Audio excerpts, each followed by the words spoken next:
Halo Sehat, info kesehatan berbasis ilmiah dari hasil riset, review tim medis, dan juga dokter. Jangan lupa subscribe. Kehamilan tentu menjadi kabar membahagiakan bagi seorang perempuan. Namun sayang, beberapa perempuan harus rela kehilangan sang calon buah hati tanpa sempat bertemu akibat kondisi janin tidak berkembang. Yuk Bunda, ketahui seperti apa tanda janin tidak berkembang agar bisa segera mendapatkan penanganan yang tepat. Dalam dunia medis sebenarnya tidak ada istilah janin tidak berkembang. Kondisi ini disebut kehamilan kosong atau blight ovum. Seorang perempuan dikatakan mengalami kehamilan kosong ketika ia memiliki kantung kehamilan, tetapi tidak terdapat embrio di dalamnya. Dengan kata lain, sel telur di dalam rahim sebenarnya sudah dibuahi, tetapi tidak berkembang ke tahap selanjutnya. Alasan terjadinya janin tidak berkembang ini seringkali tidak diketahui secara pasti. Namun beberapa faktor mungkin berkontribusi terhadap kondisi ini. Masalah dengan kromosom, pembelahan sel yang abnormal, sperma berkualitas buruk, hormon, plasenta, air ketuban sedikit, hamil kembar, infeksi, tekanan darah tinggi, stres, perokok aktif dan pasif, konsumsi alkohol, hingga narkoba. Berikut beberapa tanda janin tidak berkembang. 1. Tidak ada detak jantung. Pada umumnya, detak jantung janin dapat didengar segera setelah minggu ke-9 hingga ke-10 kehamilan. Pada saat itu, embrio telah berubah menjadi bunyi detak jantung pada awal kehamilan dapat tidak terdengar karena posisi bayi atau penempatan plasenta. Namun sayangnya, hal itu juga bisa merupakan tanda bahwa janin tidak berkembang. 2. Tinggi fundus tidak normal. Salah satu cara dokter mengukur kesehatan kehamilan ialah dengan mengukur tinggi fundus. Cara ini biasanya dimulai pada usia kehamilan 12 minggu hingga 14 minggu. Tinggi fundus sendiri dihitung dari puncak tulang panggul ke bagian paling atas perut. Tinggi fundus yang normal adalah memiliki angka 2 cm dari usia kehamilan. Misalnya saat menginjak 32 minggu hamil, kisaran normal tinggi fundus adalah 30 hingga 34 cm. Ukuran yang lebih besar atau lebih rendah fundus memerlukan evaluasi dari dokter. 3. Penurunan level HCG mendadak. Human Chorionic Gonadotropin atau HCG adalah hormon kehamilan yang diproduksi oleh ibu hamil. Hormon ini yang dideteksi oleh tes kehamilan di rumah untuk menunjukkan hasil kehamilan yang positif. Meski kadar HCG terus berfluktuasi selama kehamilan, konsultasikan ke dokter kandungan jika angkanya terus menurun di bawah normal.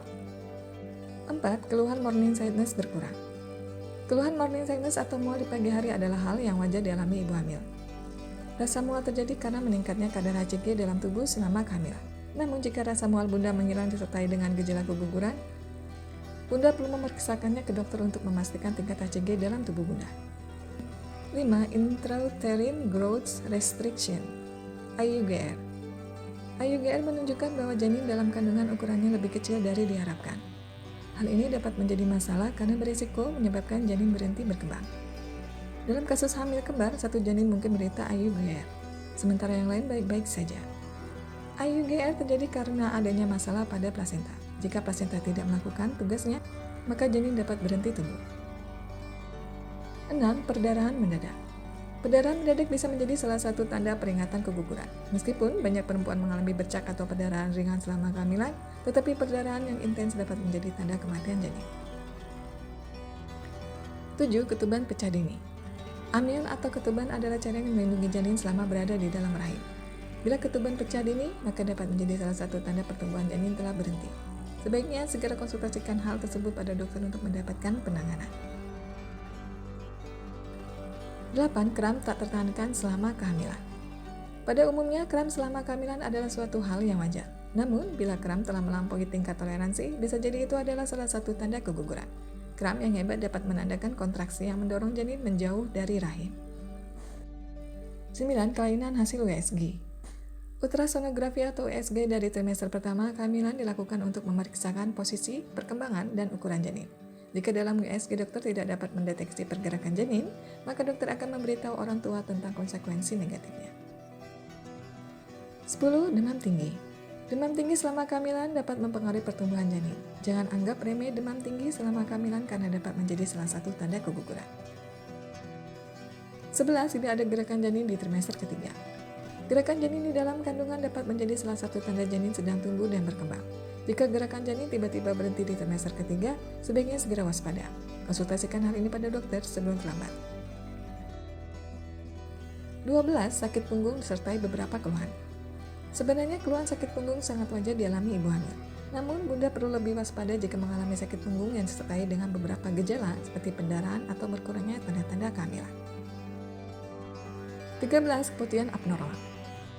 Keputihan yang abnormal bisa menjadi tanda awal keguguran. Ini bisa menjadi tanda janin tidak lagi berkembang. 14. Payudara tidak lagi sensitif. Beberapa perempuan yang payudaranya tiba-tiba lagi terasa sensitif atau ukurannya mengecil ketika hamil bisa jadi merupakan tanda ada sesuatu dengan kehamilannya. 15. Janin kekurangan oksigen. Ketika janin tidak mendapatkan asupan oksigen yang cukup, maka kondisi ini disebut juga gawat janin. Tandanya juga bisa dilihat dari berkurangnya gerakan janin di dalam kandungan, cairan ketuban yang abnormal, dan denyut jantung janin yang abnormal. Akan tetapi, berkurangnya oksigen pada janin bukan hanya menyebabkan gawat janin, tetapi juga komplikasi kehamilan lainnya yang bisa berakibat fatal. Janin tidak berkembang dapat terdeteksi melalui USG kehamilan. Setelah mengetahui terdapat kehamilan kosong, umumnya dokter akan menyarankan beberapa hal, misalnya menggugurkan kandungan atau menunggu keguguran secara alami.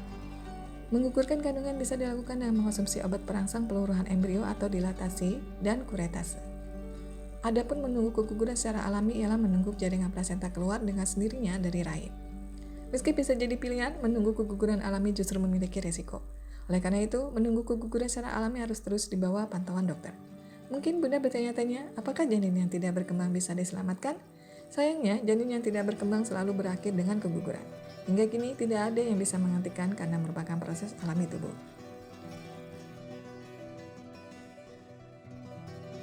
Info yang kami berikan telah melalui validitas informasi kesehatan yang aktual dengan pendekatan ilmiah, direview tenaga ahli dan dokter.